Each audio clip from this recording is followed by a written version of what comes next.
안녕하세요. 오늘도 사금의 시간 함께 해주셔서 감사합니다. 오늘은 예레미야 13장입니다. 내용을 함께 살펴보도록 하겠습니다. 앞부분에는 이미지 설교가 나오죠. 예레미야가 어떤 행동을 해서 이미지를 만들고 그것을 가지고 설교를 합니다. 이건 설교의 어떤 방식이죠. 사람들한테 명확한 메시지를 전달하고 하나의 이미지를 통해서 그 메시지가 좀 잘 남아있게 하기 위해서 한 행동이에요. 그래서 허리띠를 가져다가 묶어놓고 그걸 썩은 걸 가져와서 이런 행동들을 하면서 이제 하는 설교죠.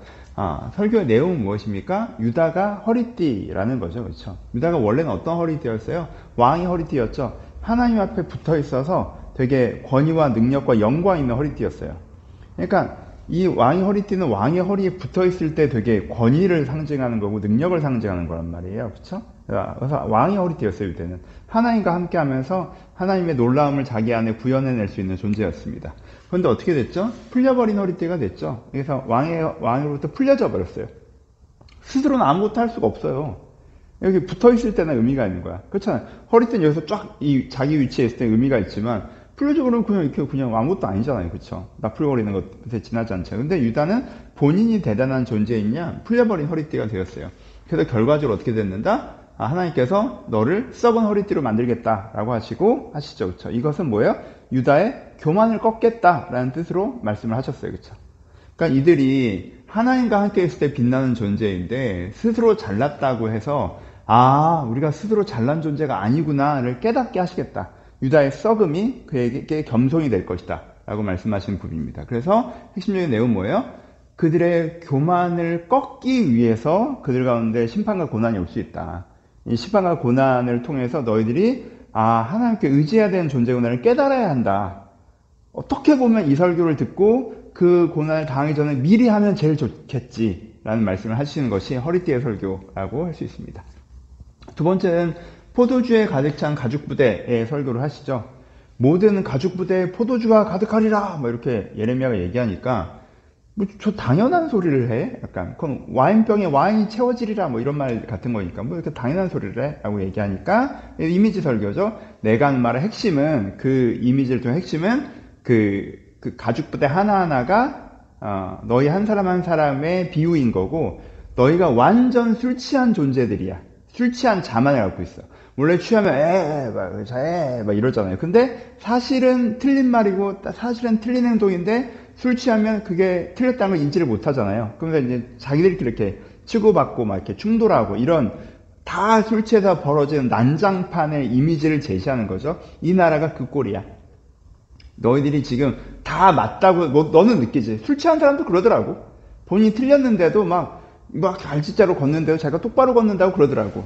그리고 서로 막 싸우더라고. 너희들이 그런 상태야. 너희들은 술 취한 자만에 빠져있고 너희들이 충돌하면서 자멸할 거야. 너희들이 지금 교만하고 그 교만 때문에 문제가 생길 거야 라는 말씀을 또 이미지 설교를 하시는 거고요. 그래서 세 번째는 이걸 직접적으로 얘기하신 거죠. 교만하지 마라.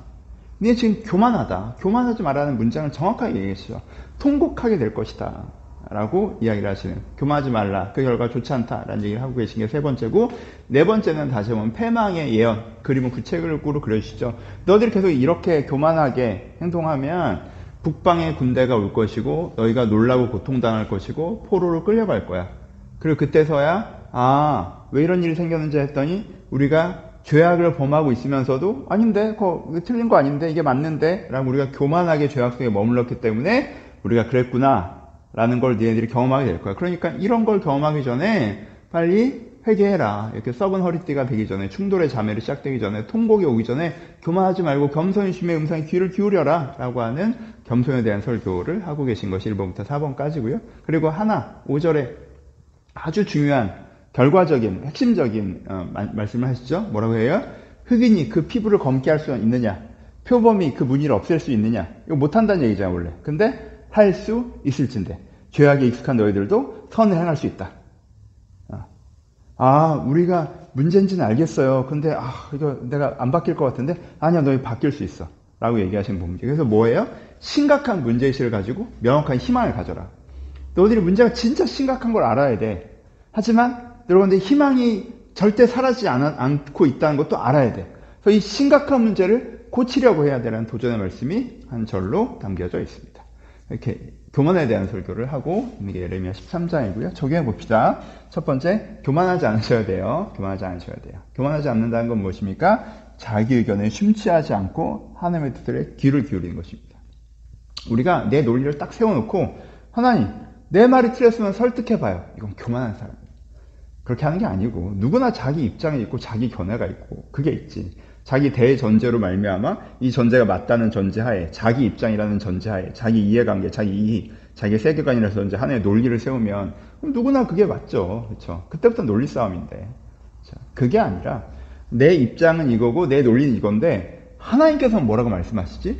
하나님은 어떤 기준으로 바라보시고 결국 전제 싸움이고 논리 싸움이고 기준 싸움이잖아요. 하나님께서는 어떤 기준으로 어떤 관점으로 바라보고 계시지? 하나님께서는 어떻게 말씀하시지? 나는 우리가 전에 문화세 때에 비해서 이 정도 했으면 잘했다라고 생각을 하는데 나는 지금 세계가 강대국이고 우리는 약소국이니까 지금 뭐 우리가 뭐 주의 뜻 이런 건 너무 이상적이고 세상 어느 정도 맞춰야 된다고 생각하는데 우리가 하나님을 안 섬기는 것도 아니고 이 정도 했으면 넘어가줘야 된다고 생각하는데 그게 내 논리겠지만 내 입장이겠지만 나도 힘든데 이게 내 입장이겠지만 이게 아니라 하나님 보시기엔 어떤가 이걸 볼 수 있어요. 이게 하나님 앞에서 겸손이라는 거. 내 생각을 내려놓고 하나님 제 생각 이렇습니다 한 다음에 내 생각을 내려놓고 주님께서는 어떻게 이걸 바라보십니까? 들을 수 있는 경청하는 자세, 겸손한 자세 우리한테 필요하다는 거 묵상해 보셨으면 좋겠어요. 교만하지 말라고 진짜 직접적으로 많이 얘기하잖아요.